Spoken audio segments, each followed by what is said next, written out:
Thanksgiving. If you are inviting us into your home right now while you're doing that, cutting that turkey, ham, all the sides, whatever it is, we thank you so much for inviting Cowboys Pregame live in today. I'm Lindsay Draper. Brian brought us, and I told you we were going to have a very special guest with us today. Just a casual Super Bowl MVP next to me here, Larry Brown. Glad to have you on. Linz, I'm happy to be here with you and Brian. It's a beautiful day out here. It's Thanksgiving. What more could you want? Cowboys on Thanksgiving. I want this highlight right here. Can we talk about this? That's a young man right there. It's an old man sitting here today. That is a very young man that cannot move or wouldn't even think about moving that fast again. Oh, it's good stuff. Yes, we are live here at the Star in Frisco. You've got the Christmas things are happening behind us, and they will be all December long. But yes, it is Thanksgiving. We're going to talk about that. Cowboys, Redskins, NFC East on the line today. And, you know, Colt McCoy's coming in here. That happened before. We'll talk a little more about that, guys. But first, let's just get your thoughts, Larry, on what the Cowboys are right now and what you've seen this year. Well, I think we've been very fortunate. If you were to talk about the Cowboys 3 weeks ago, you'd say, hey, they're out of this whole thing. It's over. Well, they've won, beat Atlanta, beat the Super Bowl champs, and they're right back in the mix now and have an opportunity to take the lead in the division, so they control their destiny. I think many people thought 3 or 4 weeks ago that couldn't happen, but we're here and we're in a good position, and hopefully we can take care of business. So Brian and I have been out here all these weeks when people thought that. Brian, where are we now? Did you think it would really come to this today? No, I didn't. And, you know, we were talking about, you know, how important, and coming off that Tennessee loss, of how important, okay, now what do? Do you find a way to split? You know, how do you can't lose both these games. You can't go to Philadelphia and lose. You surely can't go to Atlanta. But what have they done? Like Larry's talking about, they went out there, played some excellent football on the road, no, mind you, for that. So, yeah, the team has put themselves in a position. You know, Washington has come back to the pack. We all kind of thought, like, okay, what's the team in the division that was going to be the one that was going to step forward? We thought, hey, maybe the Eagles, maybe the Redskins are coming back. But, yes, that's what's happened. The Redskins are coming back to you, though. You now have an opportunity, though, to get into the lead of the division here and then build from there into the last month of this season. All right, guys, a lot coming up in this show for you. We're going to go out to AT&T Stadium. We're going to hear from Stephen Jones later on what he thinks the Cowboys are going to do today on Thanksgiving Day. But first, let's talk about some injuries, some guys we won't see out there, and then, of course, who we will see out there after the huge tragedy that happened in Michael Gallup's life last week following the Atlanta game. Here's what his teammates had to say about him coming out and playing today. You know, it makes everything that we do seem a lot less. I tell you what, when I found out about that news, you know, all of a sudden my drop, you know, didn't really matter anymore. So just puts things into perspective for you, and I hope he's doing all right. Yeah, Michael got back in last night, and he met with our coaches when he returned and was part of our meetings and walked through today. I think all these situations are unique. The situation's unique, the individual is unique, the circumstances. So I think I don't know if there's a blanket statement you can make. I do think for all of us as we go through challenging things, I do think getting back to routine and structure typically can help us. But, you know, we're certainly sensitive to where he's been the last few days and how challenging a time this is for him and his family. All right, Brian, I'll ask you what you realistically think that the Cowboys can expect from Michael Gallup today. Well, you know, Michael Gallup has been the receiver that has played the most snaps. If you look at how they've gone about that, they've thrown him out there, and they've liked to keep him at that X receiver where he doesn't have to learn a lot. He could just focus on one side. He could focus on plays that's responsible for that position. So it'll be a lot easier for him to come back. He missed a couple days of practice back with the team, like Coach said there. But here now, again, playing that X position, he doesn't have to say, okay, I have to learn the Z, I have to learn the slot. He's able to come in right now and say, okay, this is what I know, this is what I understand. And they'll tailor a game plan to help him along. Sometimes the best thing to do when you have a tragedy is to come back out on the field and play a football game. He made a huge catch in that Atlanta game last weekend to keep the drive going. I expect he'll play very, very well for the Cowboys today. It could be a really good game for him. And, of course, all of us here are hoping that is the case. And let's take a look at the rest of the inactives for today and who is out. Not anything too surprising, I would say, Brian, except that defensive line really is banged up. And, Larry, I want to get your thoughts on this Cowboys defense. It's been a while since we've talked about that really being a strength of this club. Yeah, absolutely. They've been playing well these last few weeks. And, again, if you have some guys going to be out, you'll talk about that. But, you know, guys have to rally, bottom line. And whenever you have a tragedy, it doesn't just affect guys like Michael Gallup. It it affects the whole team, and it can inspire everybody to play. So hopefully that defense will come out and they'll play for Michael Gallup. Hopefully that offense will come out and play for Michael Gallup of just being there, because it is a major sacrifice. And I've experienced it myself, to have tragedy and to come back and play a game. But there's nothing's bigger when your teammates are there for you. So I expect that defense to play well today. That's exactly what Jason Garrett said. Sometimes getting back in the groove and being around the team helps. And, you know, Brian, that's something that I think the Cowboys are wishing that David Irving would do. I mean, he's another inactive. We can talk about the defensive line, but also I got to hear what you guys think about Jeff Swain being out. Well, Jeff Swain being out, unfortunately, he was hurt in the final drive of the game, the 2-minute drive, and now having to have surgery on his wrist.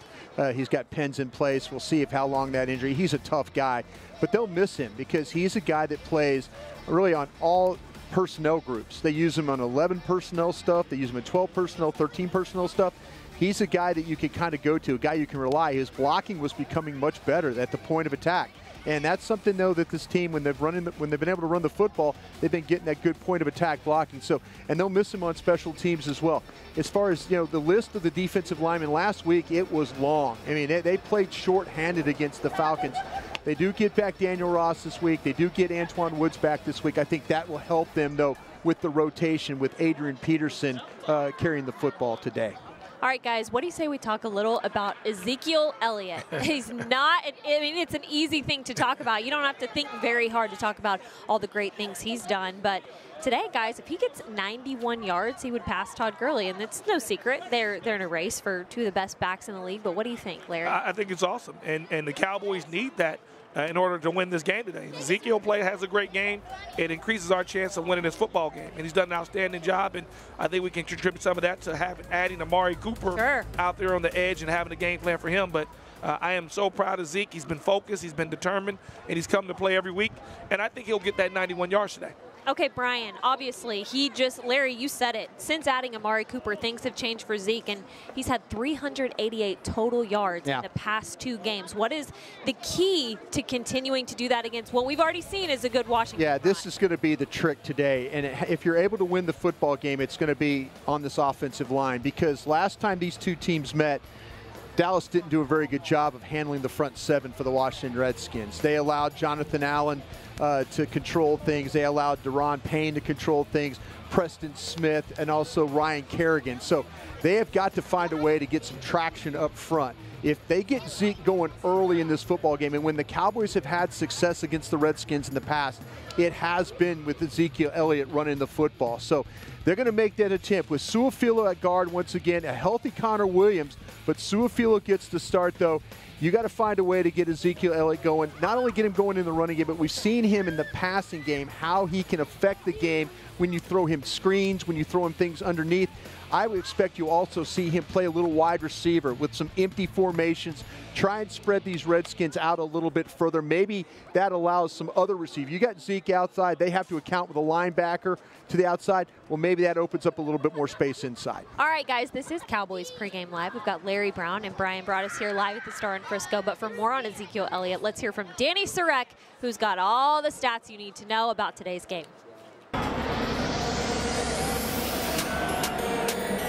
Running back Ezekiel Elliott was a crucial part of the Cowboys' 22-19 win over the Falcons. He had more than 200 total yards, including a 23-yard rushing touchdown. Quarterback Dak Prescott says Elliott's versatility has a positive effect on the entire offense. If he's not cleaning up the protection himself, he's usually getting out and giving me somewhere to, to get it out of my hands fast. So he's just a great player. And as I said, as much as we can get him touches with the ball, and then he plays as well as he does without the ball in his hands. Elliott knew his success would not be easy to achieve in Atlanta.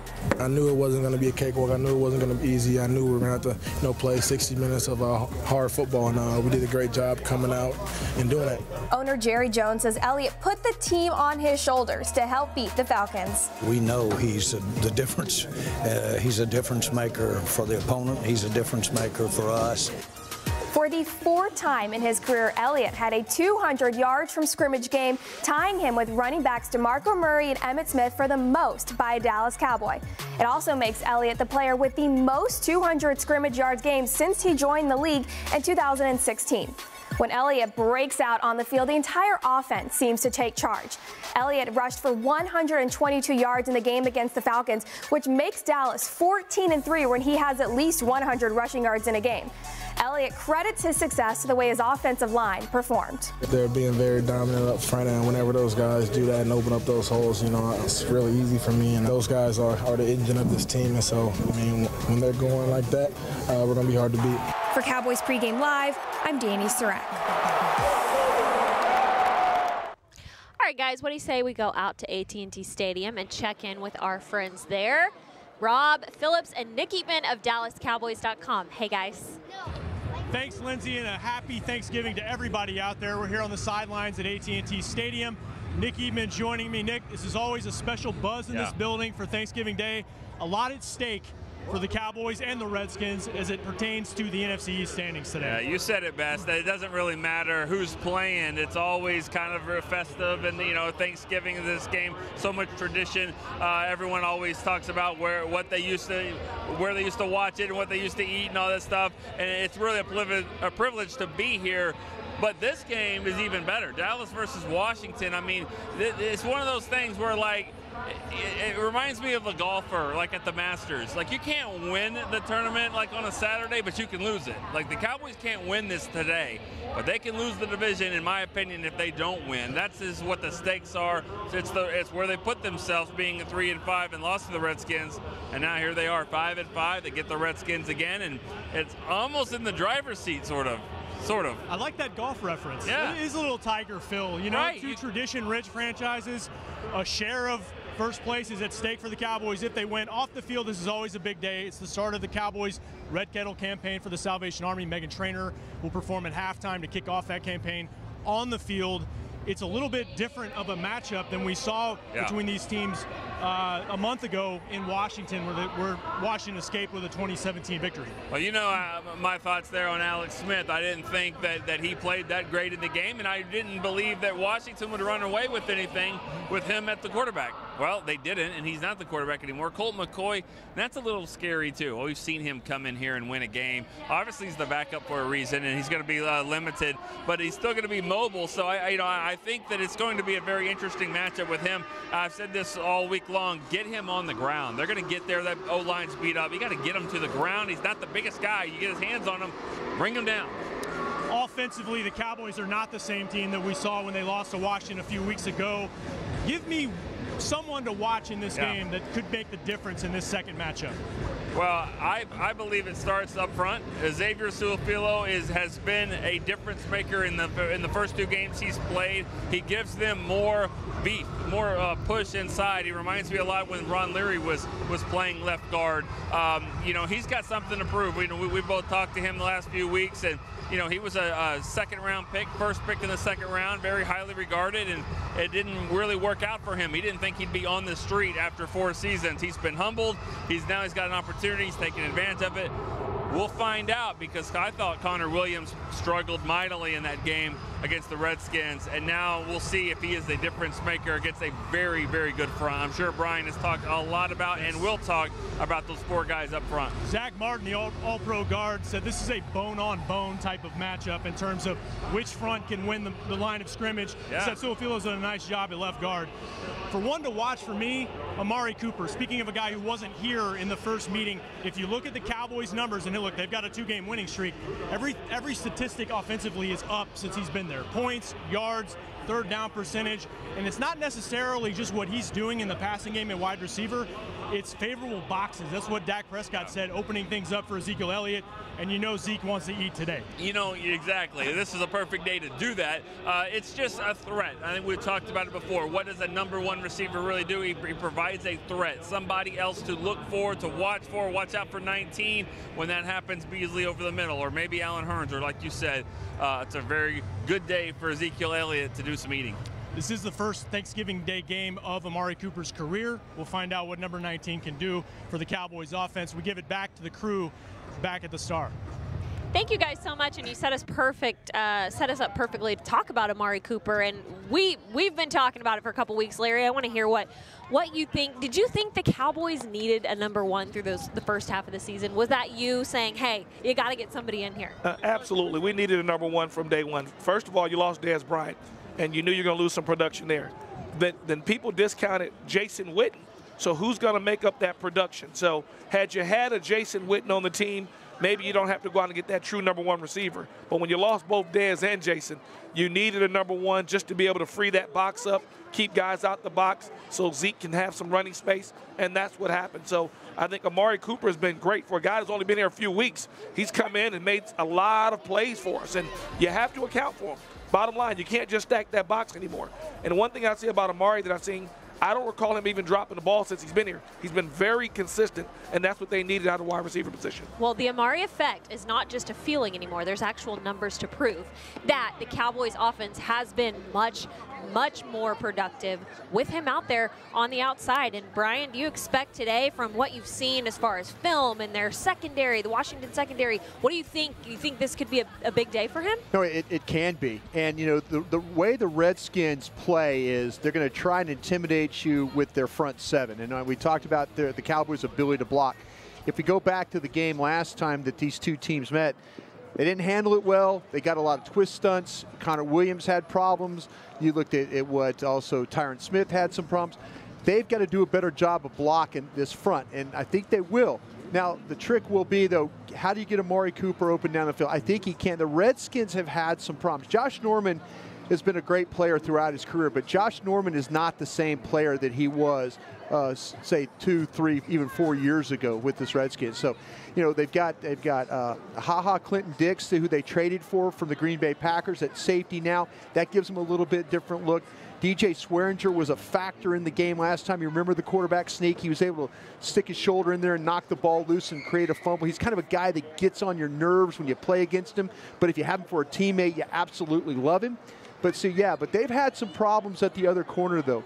You know, with Fabian Moreau playing over there. They really don't have a quality nickel corner. So, yeah, this will be a problem for them. It's all going to be about the protection today. Hold up the front.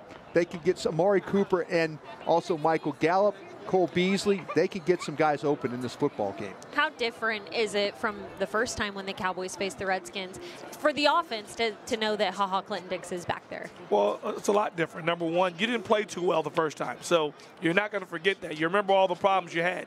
You've been back to meetings. The coaches have gone over it 1,000 times. Hey, had you did this and had you did that, we could have won. So expect the Cowboys to make all the adjustments that needed. But if you're Washington, they're going to be confident. Hey, we're going to do the same thing we did last time. It worked. Why change what we did? So I think it's a drastically different game. Again, Adrian Peterson is going to run well. You got to be able to stop him. Ezekiel's playing very well. You're going to have to stop him. And I agree with Brian. Whoever wins the line of scrimmage is going to win this game today. Yeah, you know, Lynch and Larry, Larry makes a great point, because there's no reason for Greg Minuski, the defensive coordinator for Washington, to say, you know what, I'm going to switch things. I'm going to do things totally different, because his defensive line, he has to feel he can hang his hat. He can hang his game plan on that front. Dallas, they were poor. Let's be honest. They were poor against that front last time. And there's probably in Greg Minuski's mind, he's like, okay, I'm going to attack you with my front, and I'm going to do the best I can to mask some things on the back end and see if we can get some. And that's why the Redskins made that trade for Clinton Dix, is they needed a better presence there at safety, and they got a guy that will upgrade them there. But again, it's going to be about, like Larry said, who wins this thing up front. It's very simplistic to say, but in this case, when two teams are very mirror to how they wanted their offensive approach, it's really the best way to win the game for either team. And you want to talk about an absolute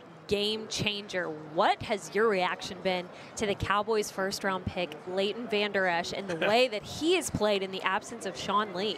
Well, I'll tell you this, the thing that's scary for me, I'd love to see both of them there, having Sean Lee and Leighton in there. That would be nice. That would be really nice. But he's been outstanding. You know, he makes you forget that he's a rookie.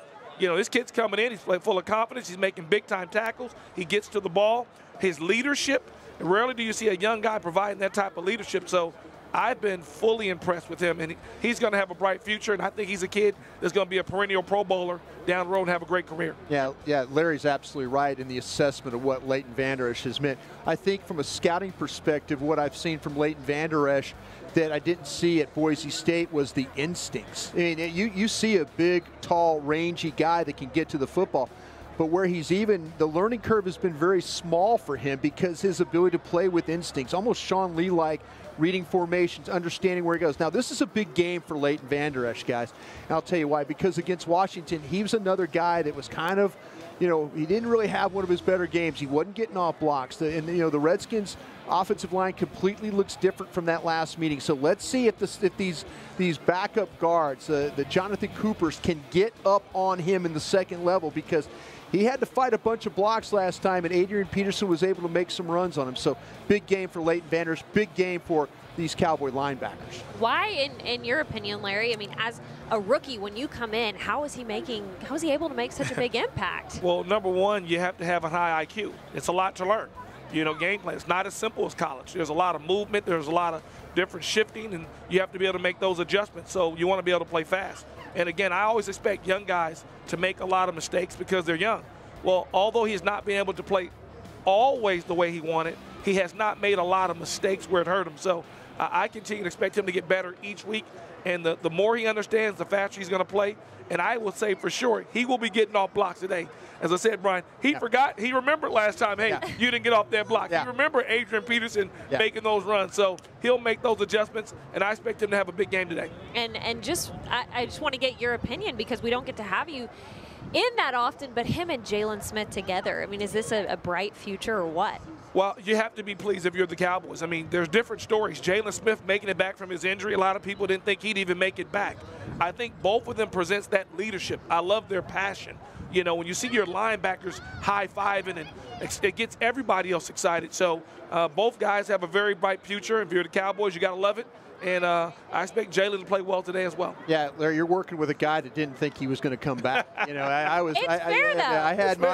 had my doubts about Jalen, but I think that reason why that Leighton Vander Esch has been able to play as well as he has is because of Jalen Smith. Jalen Smith can also, if you do make a mistake, Jalen Smith has shown the ability to make up for a mistake. Jalen Smith is one of those guys that if Leighton Vander Esch overruns a play, Jalen Smith is right there. And on the other flip side of that, too, if Jalen Smith's overrunning some plays, Leighton Vander Esch. So they're a very good complement to each other. Both very physical linebackers, both run very well, both are finishers in the way they tackle. And, Brian, I want to add one thing.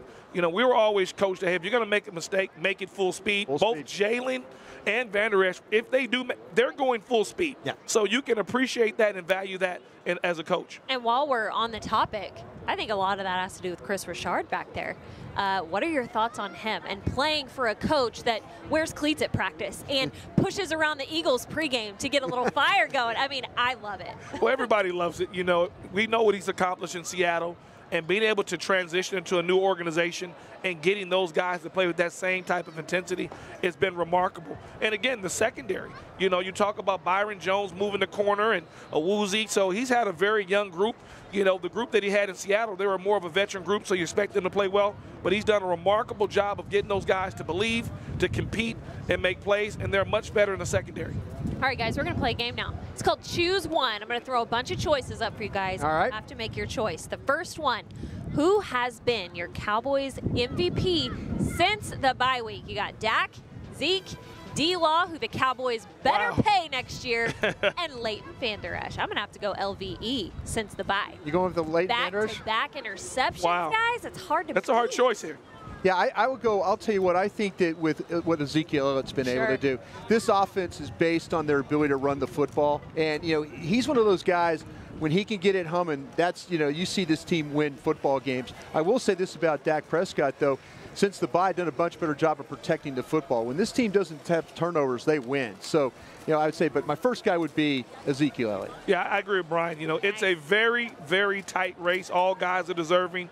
But Zeke and what he's done and how he's played, he is the engine to kickstart that offense. So in this team. So I have to go with Ezekiel Elliott as well. All right, I went LVE. We'll see who has. Oh, you're not wrong. You're not wrong. It's a nice tie. You're not wrong. You mentioned a tight race, though. How about that Pro Bowl race? Who gets your vote right now? DeMarcus Lawrence, Byron Jones, Leighton, Jalen, can we vote all of them, please? I'll tell you what, I'm going to have to go with DeMarcus Lawrence myself. Sure, yeah, I think, you talk about, and you kind of, we were all laughing about pay the man kind of a bit.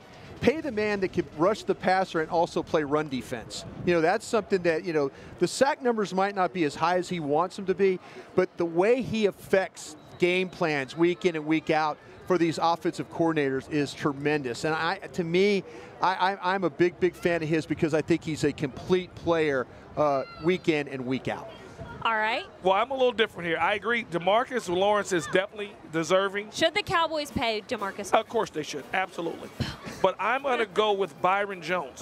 As a defensive back, sometimes... I knew this was coming here. Sometimes, Brian, you get guys to do things that maybe everybody don't notice. Understand what Byron has done. He's played safety. He's played nickel. Yeah. He's played corner. You're absolutely right. So he's given that defense a lot of flexibility. So he reminds me a lot of Darren Woodson. Yeah. And many times you do a lot of things that go unnoticed. So while DeMarcus Lawrence is absolutely deserving, I got to go with Byron Jones. Hey, I like that eye right there because it is so true. There are people out there, a lot of people don't notice him because he's done so well. It's been so quiet over on his side of the ball. And I'll say this, for those who don't play football, to be able to play safety, to be able to play nickel, and to be able to play outside at corner is not an easy task, and everybody can't do it. No, that's high praise coming from a man who had a great teammate, one of the greatest Dallas Cowboys ever played. And my 13 years of working in the National Football League as a scout, he was my favorite player by far. I was really lucky to be a part of him, in his career. And so I totally agree with you talking about the comparison. That is very high praise right there.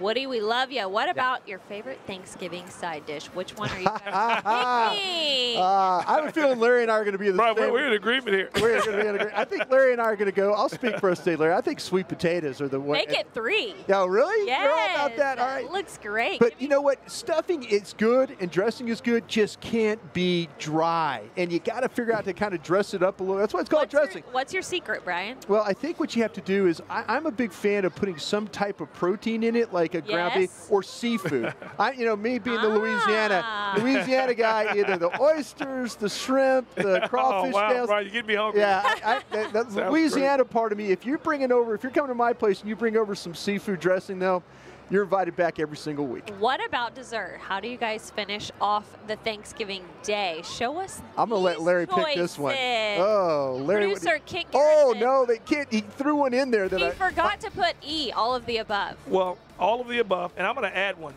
You can have sweet potatoes and also have sweet potato pie for dessert. But there's nothing like a very good apple pie with a scoop of ice cream to finish off the day. So I'm gonna go with apple pie. I'll tell you what, I didn't know he was going to throw this one in there. Key lime pie is my absolute. But key lime pie is really not a. It's not Thanksgiving, but it's delicious. It's delicious, and if you're bringing over key lime pie, I'm in with you all the way. But I'll go a little different from these guys. I'm a big fan of pecan pie. I love pecan pie. I absolutely love pecan pie. I love them all. So I love them all. They're all my choices. Boy, that's tough choices there. Very tough. Thank you, Kent, for making us all hungry. We talked about food, but what about Thanksgiving tradition? I mean, Brian, you spent so many years in the front office or working on the sidelines, and then you on the field. I want to hear you guys' favorite Thanksgiving memories and how it's different from a regular game. Well, as a kid growing up in 1974, I was a Cowboy fan for 20 years, had season tickets, and I was at the 74 game with Clint Longley, who completed the pass against the Washington Redskins to win that game. Unfortunately, I left the game early with my grandmother, and I never have left the game early since. So that's 1974. But a memory for me, though, is I've come here and now competed against this guy at Green Bay.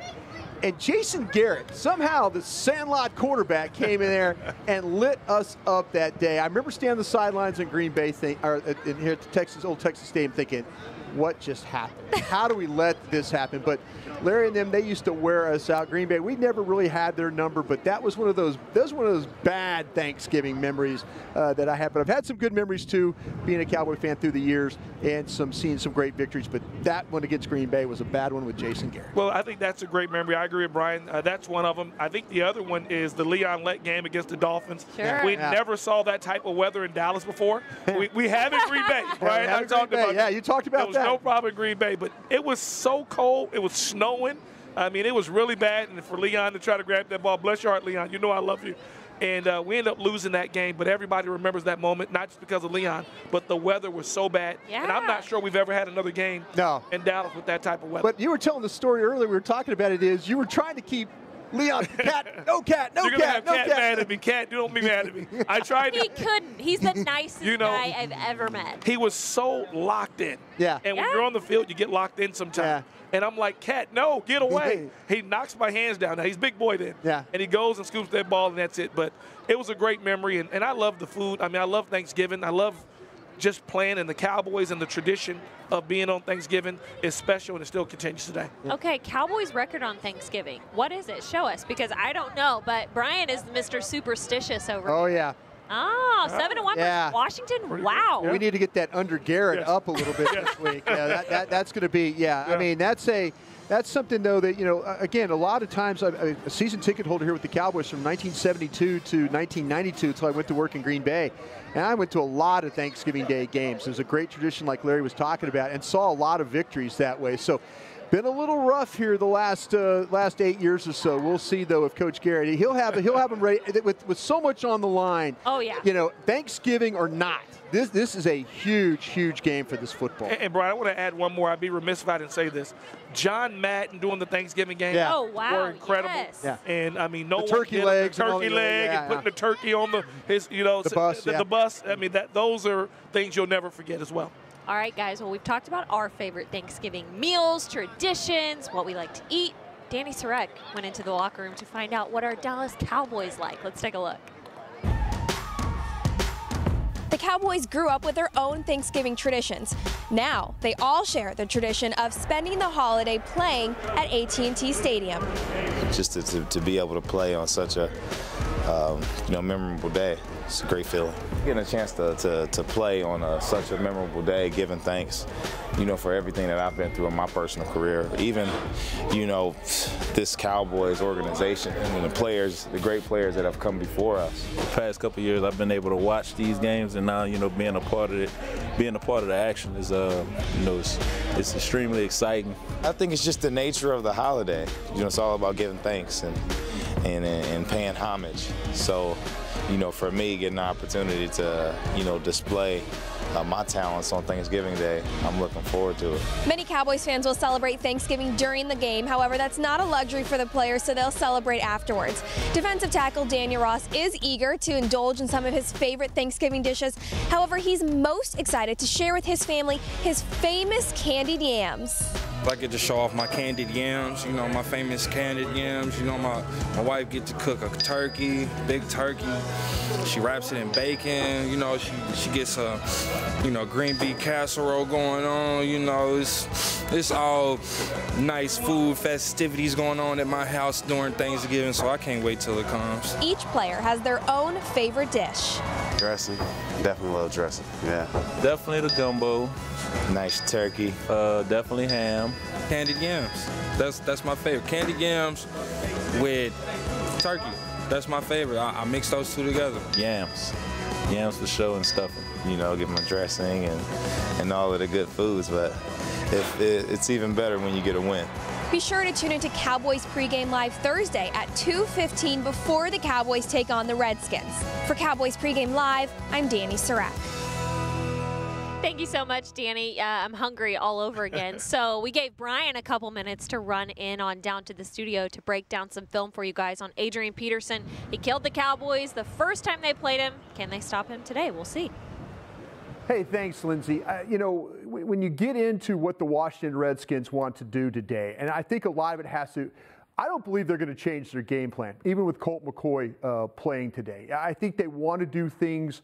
I think they want to run the football. I think they want to run the football. I think they want to play action. I think they want to get their tight end Jordan Reed involved. But I think the guy that you're going to have to worry about in this game for the Cowboys, and it hurt them last time that these two teams met, is this gentleman right here, Adrian Peterson. And what the Redskins, like I say, they want to do is they want to pound him in there. They want to let him make tough yards, maybe break a run or two, and then it kind of opens up some things for them down the field. They're a big across-the-field team. They like to run picks and things like on third down. So play action is really what Colt McCoy, he thrives in that, much like Alex Smith does. So I'm going to run a play for you forward here. And this is from the game the last time that these two teams met. And I want to show you, as I go forward, You'll see right here, though, this looks like really good run defense when I stop this for you right here. Look at this. Here you go. You got some guys filling gaps. Sean Lee trying to get outside. Everybody trying to get to a spot. And that's really how you have to play Adrian Peterson right there. You have to try and get bodies to the ball. And as you see, Alex Smith in this case has handed the ball off to him. Now, watch what happens. This is a veteran running back. This is a guy that knows something about how to make a cut, how to make a violent cut, and how to play with his eyes. Watch the vision here from Adrian Peterson. Again, everything looks like it's taken care of for the Cowboys across. But watch what Peterson is able to do here. He's going to plant. Okay, I'm going to stop it right there. Look at this. He's got everybody now walled off on this backside here. He's actually got guys missing right there. That's going to be a miss. And he's going to take this ball all the way back to the outside here. So look at that. He's got everybody on this side of the field, and now he's going to make one of those violent cuts to get this ball to the outside. I'm going to run it for you forward here a little bit. Watch this. Okay, now he's going to stop it right there. Okay, look at the pressure that he's going to put on you right here. Tackler. He should be dead to rights. You got all this pursuit coming here from the other side. All those guys were on one side of the field. Now here's Peterson. They got the guys right there. Looks like he's going to be stopped. Okay, no gain. Or really, excuse me, a smaller gain. But watch what he does. Plant, keep running. Frazier and Lee have to make the tackle. So as you can see right there, the Redskins, that's what their plan is today. They're going to want to get him going, and it's going to try and make, and hopefully for their sake, it's going to make Colt McCoy a lot more comfortable. McCoy's a veteran quarterback. He shouldn't be nervous at all in this football game. He's won in the stadium, matter of fact. But the fact that he has a guy, Lindsey, like Adrian Peterson will make a real difference in this football game. Well, thank you so much, Brian. Great stuff as always. And you just said it, Colt McCoy is going to feel comfortable. But how does DeMarcus Lawrence and the rest of the defense feel preparing for him this week? Let's hear from D-Law. He wants the game on his hands, and he wants to take over the game and, be able to, be that Showtime guy and take it over for the team. So it's really about, keeping him in the pocket, containing him. He has, good speed. He loves, gets out the pocket and extend plays. But, it's all about, us, directing what he can do, keeping him in the pocket and putting pressure on him. Is he more of a risk taker than You can say that, but it's different risks when you play against us. So, yes, he's a risk taker, but I don't believe he's going to be taking too many risks on this Thursday night game. All right, let's get real Texan here for a second. My first TV job was in Abilene, Texas, 3 hours west of here, and I covered a school called Gymnet in Tuscola. That's the high school of Colt McCoy. He's coming home today. A lot of Texas family, but another guy. You're a TCU guy. Yeah. Got more Texans coming back to AT&T Stadium. Yeah, we got Josh Dotson's coming home, #1 draft pick for the Washington Redskins a few years ago, and obviously he's going to have a ton of family there. He's right out of Arlington, Texas, so he's going to want to play well in front of his home family as well. And as, Colt McCoy, as you said, he's probably going to have 30 or 40 people there. So many people. So a lot of guys coming home.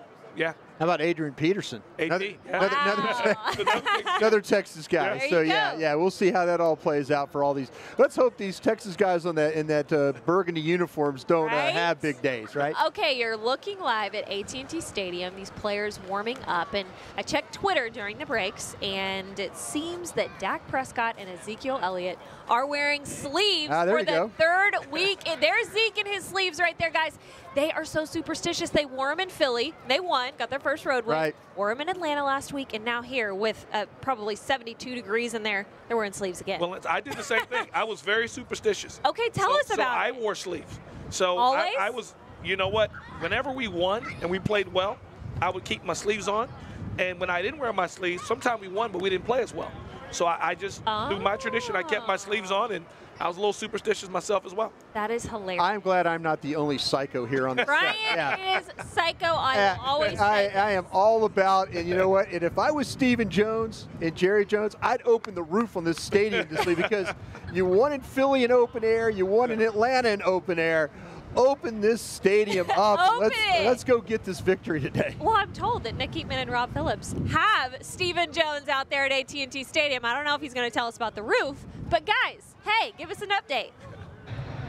Thanks again, guys. And as always, we're joined by Stephen Jones, Cowboys Chief Operating Officer. Happy Thanksgiving to you. Boy, this is always a fun event here. Happy Thanksgiving. What a great holiday, a time to be with your family, a time to be thankful for all the blessings we have, and know that there's a lot of people around the country right now that are battling through tough times. So hopefully games like today give them a little respite away from the troubles they have. Even before Jerry bought the team, was Thanksgiving and watching football always went hand in hand for you guys? Absolutely. We were usually down at one of our hunting lodges and sitting around cooking Thanksgiving dinner and watching football games. That's what we love to do, and certainly this changed it because we're here every Thanksgiving, but so blessed to be here and excited about our game today.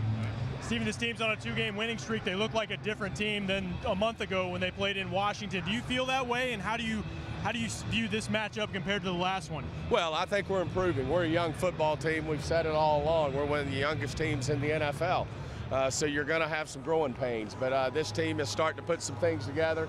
Obviously, a 2-game winning streak on the road for this team is big. We have to build on it, though. This game's every bit as important as the last 2 games. It's a must-win. We want to stay in the mix here in the NFC East, and you know, not a better way to do it than at AT&T Stadium against the Washington Redskins on Thanksgiving. You know, for most teams, if they lose their starting quarterback, you think, well, you know, you have a much of an advantage now. But we've seen Colt McCoy come in here before. He's a savvy veteran. Are you expecting it to be another tough matchup, even with him under center? Absolutely. I mean, Colt's a competitor. He's a gamer, and we don't have to look back far to see what he can do. And did it against us right here at AT&T Stadium. So we know we've got to be prepared. That defense got to step up today. Hopefully, get after them early, and then let our offense continue to build on what we've been doing. Is it fair to say that the line of scrimmage is probably the key today? Which team can control the line up front based on, you know, and what you guys have done offensively with the offensive line has been key too? Well, absolutely. Obviously, having Zeke very involved has been huge. And him being able to run the ball is a big part of what we're about. Possess the ball, keep the other team off the field. And certainly if we need to get him the ball, I think Amari Cooper's made a huge difference in the running game. But that line of scrimmage is going to be big. Same on the defensive side. Get a few more guys back this week to help us with Woods and Reed. So should be something that we feel good about, but it'll be important that we do have success there in the fronts. One more about the offensive line. Xavier Su'a-Filo is a guy you've added there last couple of weeks. He seems to have a veteran presence and a lot of strength that he's added to that offensive line. He's going to be tested a lot with those 4 guys that they put on the D-line, but are you excited what you've seen from him? Absolutely. I mean, Xavier was a high draft pick. We had him in that area, 2nd round area. A little different player than Connor in terms of his strength and his base there. I think it'll fit well against this Redskin front. And I think he has brought us a little extra gear there in terms of being able to run the ball behind that offensive line. Roof's closed. Dak and Zeke have their long sleeves on today. I don't know if it's a superstition, but do you have any superstitious? Are you a superstitious guy? Oh, I have a lot of. I've got this same outfit now. I've been wearing for 3 weeks. No tie, which is usually not the case, but we got to keep the ball rolling here. So yes, he definitely does have some superstitions. All right, how about eating turkey? Is that one as well? That's one as well. I'm going to certainly have a little bite of turkey and dressing and bring that a little luck too. Not a better way to do it than on Thanksgiving Day. Well, it'll taste a lot better, obviously, if the Cowboys get this win. Thank you so much for joining us. That's Cowboys Chief Operating Officer Stephen Jones. We'll throw it back to you guys on the plaza there, Tostitos Plaza at the Star. Yes, thank you guys so much, man. The superstitions are I love it. Yes, they're real. It is so real. Anticipation building. I guess they're feeling confident with the roof closed. Team getting hype. Ezekiel Elliott probably making his way to the middle. Do you love this? I mean, Zeke has grown so much as a leader in 3 years. I love it. I mean, if you take from last year, we went through so much just being out and all the distractions. For him to should have a chance to come in and just play this year has been outstanding. He's grown as a young, mature player as well. So his leadership has been instrumental for this team, and you see his growth. Absolutely. Let's talk matchups today. Key matchups. Zach Martin, who is banged up, who isn't at this point of the season, and Deron Payne on the defensive line for the Redskins. Yeah, this is going to be key up front because they're going to have to control the middle. Zach Martin was one of the few guys in this game last time that was able to play pretty well. But then you look at Deron Payne, though, the way that's a big-bodied man that plays very square. You get square players up front that are hard to move. It takes away cutback lanes inside. What does Ezekiel Elliott like to do? Press the hole, take the cutback. So they got to find a way to get Payne turned a little bit. Zach Martin, Su'a-Filo, big responsibility today.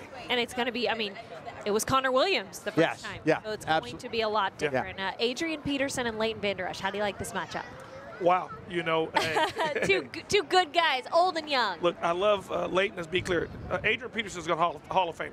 Right. And you got to get him on the ground. He's not a guy that's just going to run around the block. You know, he's going to try to run through you. So Leighton's going to have to get him down and make some very good tackles because Peterson's going to bring it. And Peterson has a chip on his shoulder as well. Remember, he always wanted to be in Dallas. Even when he was about to leave Minnesota, he kept talking about Dallas and meeting with Jerry.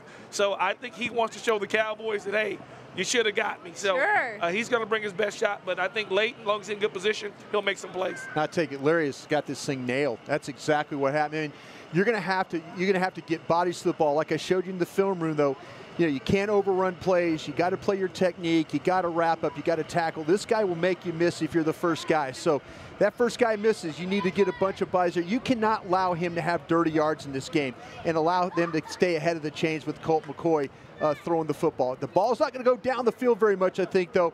But how well the Redskins runs the football will dictate how well their offense plays today. All right, guys, let's play a little over-under. I'm going to set the stage. You guys are going to choose. I choose sweet potato. Or under. We always choose food, but let's talk football. Another 150-yard game for Ezekiel Elliott. Are you talking about, we're talking about on overall, right? Overall, total yards. Total yards.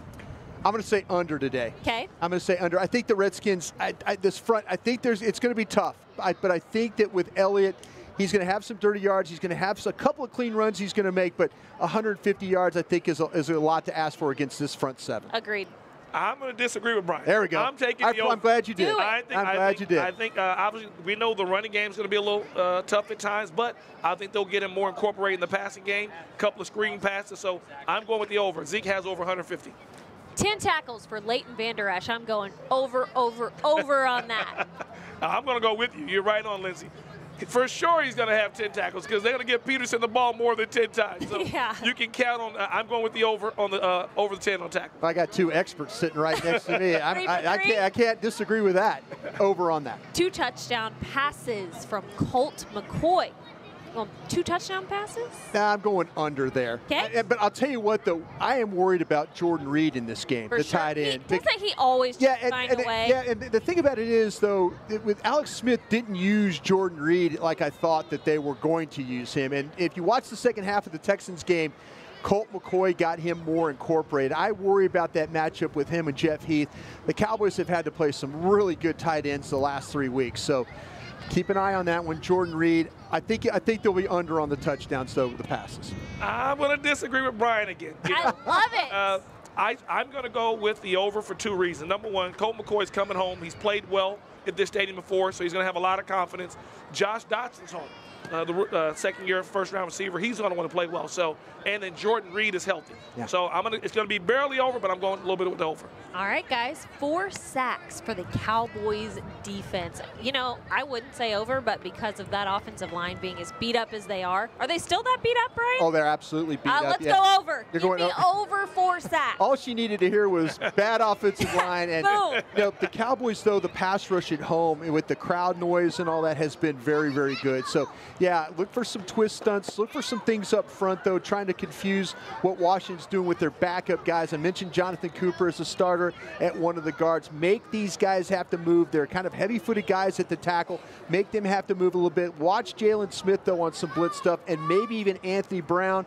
Larry will appreciate this, some slot blitz, maybe get some guys guys home. All right, guys, as we're running out of time, Larry, give me your final predictions for today. I mean, I think the Cowboys, as David Hellman said earlier this week, he said, I'm not going to say they will win. I'm going to say they should win. They definitely should win today, but what are you thinking? Well, I think they should win. I agree totally, and I'm going to keep it simple. It's a division game. Division games are always tight. Both teams know each other very well. I expect the Cowboys to come out and play better than they did in Washington and try to split. So I'm going to say Cowboys in a close game.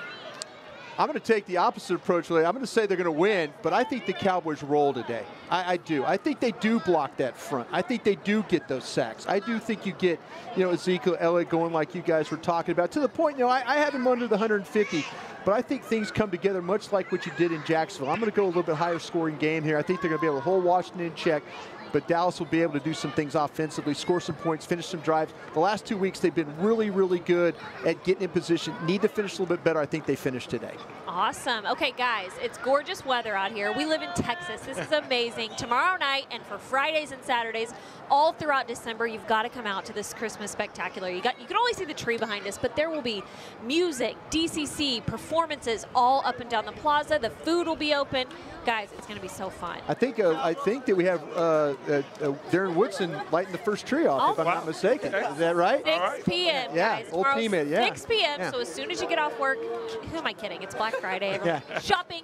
Make a stop here 6 p.m. all December long and come join in on the fun. Hey, Larry, did you have fun today? I had a great time, and I do want to add one thing. Please do. I just want to thank all of our servicemen and women. Yes. Have a happy Thanksgiving, and we appreciate all you guys do and appreciate your service. Yes, we do.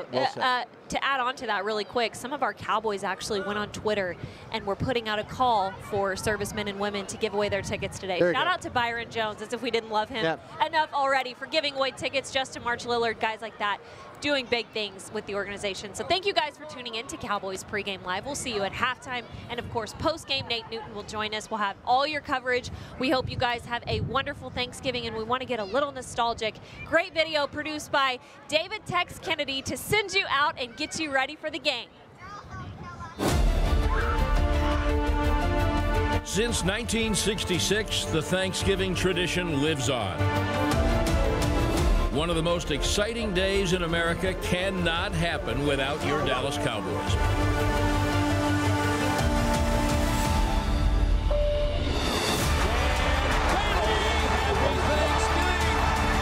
We welcome you to join us this season while remembering the throwbacks, turkey legs, throwdowns, touchdowns, and everything in between. Join us for the next chapter of our tradition. Because the Thanksgiving Day game can't happen without you.